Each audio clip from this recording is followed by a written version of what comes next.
আসসালামু আলাইকুম। আজকে আপনাদের সাথে শেয়ার করব খেজুর গুড় দিয়ে সুজির হালুয়া। খুবই অল্প সময়ে অল্প উপকরণেই তৈরি করা যায় আর খেতে খুবই সুস্বাদু হয়।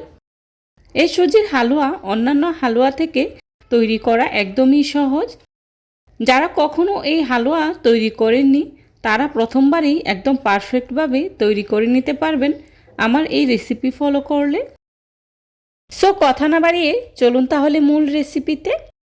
আজকের এই দুর্দান্ত স্বাদের রাজকীয় সুজির হালুয়া তৈরি করার জন্যে প্রথমে আমি চুলায় একটি প্যান বসিয়েই তার মধ্যে দিয়ে দিচ্ছি 1 টেবিল চামচ ঘি।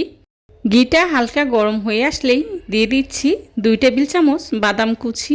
এখানে আমি কাঠবাদাম, কাজু বাদাম, পেস্তা বাদাম 3 রকমের বাদাম ব্যবহার করেছি। আপনারা আপনাদের পছন্দ অনুযায়ী ড্রাই ফ্রুটস ব্যবহার করতে পারেন। এখন বাদামগুলোকে আমি বেশ কিছুটা সময় নিয়ে খুব ভালো করে ভেজে নিয়েছি।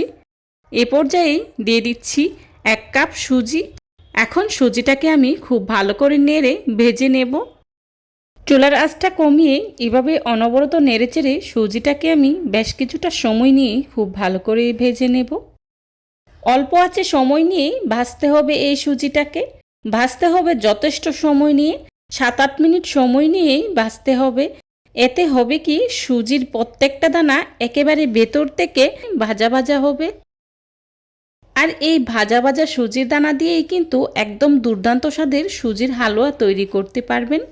চুলার আঁচ বাড়িয়ে 2-1 মিনিট সুজি ভেজে নিলে হয় কি সুজির উপরে ভাজা হবে কিন্তু ভেতর থেকে ভাজা হবে না। এতে করে হালুয়া কাঁচা কাঁচা লাগে আর খেতেও ভালো লাগে না। দেখতেই পাচ্ছেন আমি বেশ অনেকটা সময় নিয়ে সুজিটাকে খুব ভালো করে ভেজে নিয়েছি। এ পর্যায়ে দিয়ে দিচ্ছি 1 কেজি দুধ। আমি এখানে দুধটাকে আগে থেকে জাল করে ব্যবহার করেছি। এখন সুজির সাথে দুধটাকে আমি খুব ভালো করে নেড়ে মিশিয়ে নিচ্ছি। এই পর্যায়ে চুলার আঁচ মিডিয়ামে রেখে সুজিটাকে সিদ্ধ করে নিতে হবে। চুলার আঁচ বাড়িয়ে দেওয়া যাবে না, এতে করে সুজিটা পেনে লেগে যেতে পারে। নাড়তে নাড়তে একটা সময় দেখবেন সুজি সম্পূর্ণ দুধটাকে অ্যাবজর্ব করে নিয়েছে, সুজিটা ফুলে গিয়েছে এবং সুজিটা সিদ্ধও হয়ে গিয়েছে। আজকের এই সুজির হালুয়াটা আমি খেজুর গুড় দিয়ে রান্না করছি, তবে আপনারা চাইলে চিনি দিয়েও রান্না করতে পারবেন। তবে খেজুর গুড় দিয়ে রান্না করলে এই হালুয়ার টেস্ট কিন্তু দ্বিগুণ বেড়ে যায়। দেখতেই পাচ্ছেন সুজি দুধটা পুরাটাকে চুষে নিয়েছে। এই পর্যায়ে দিয়ে দিচ্ছি 1 কাপ খেজুর গুড়। আমি এখানে বাজারের কেনা খেজুরের ঝোলা গুড়টা ব্যবহার করেছি। এখন নেড়ে খুব ভালো করে মিশিয়ে নিচ্ছি।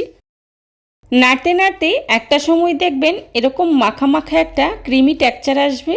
এই হালুয়ার টেস্টটা কিন্তু একদমই অন্যরকম স্বাদের হয়ে থাকে। দুর্দান্ত স্বাদের রাজকীয় সুজির এই হালুয়া রেসিপিটা আপনারা খেয়েছেন কি না আমি জানি না, তবে যদি না খেয়ে থাকেন অনুরোধ থাকবে একবার হলেও ট্রাই করবেন, তাহলে বুঝতে পারবেন এই হালুয়াটা খেতে কতটা মজার হয়। এই পর্যায়ে দিয়ে দিচ্ছি লবণ 1/2 চা চামচ। যে কোনো মিষ্টি জিনিসে লবণ দিলে মিষ্টির ব্যালেন্স ঠিক থাকে, আপনারা চাইলে লবণটা স্কিপ করতে পারেন। এখন নেড়ে খুব ভালো করেই মিশিয়ে নিচ্ছি। দেখতে পাচ্ছেন আমার হালুয়াটা প্রায় হয়ে গিয়েছে, সুজিটা ফুলে ডাবল হয়ে গিয়েছে। আজকের এই সুজির হালুয়াটাকে আমি অনেক বেশি পাতলাও রাখবো না, আবার অনেক বেশি ঘনও করব না, এইরকমই রাখবো। দেখতে পাচ্ছেন হয়ে গিয়েছে আমার আজকের এই সুজির হালুয়া। এখন চুলা থেকে নামিয়ে নিচ্ছি আর চুলা থেকে নামিয়ে একটি সার্ভিং ডিশে সার্ভ করে নিচ্ছি। চেষ্টা করেছি খুবই সহজভাবে আজকের এই রেসিপিটি আপনাদের সাথে শেয়ার করার জন্যে। আশা করছি আমার আজকের এই রেসিপিটি আপনাদের কাছে খুবই ভালো লাগবে। যদি ভালো লেগে থাকে তাহলে অবশ্যই লাইক, কমেন্ট, শেয়ার করতে ভুলবেন না। আপনাদের একটি লাইক এবং একটি কমেন্টস আমাদেরকে নতুন নতুন কন্টেন্ট তৈরি করতে অনেক উৎসাহিত করে।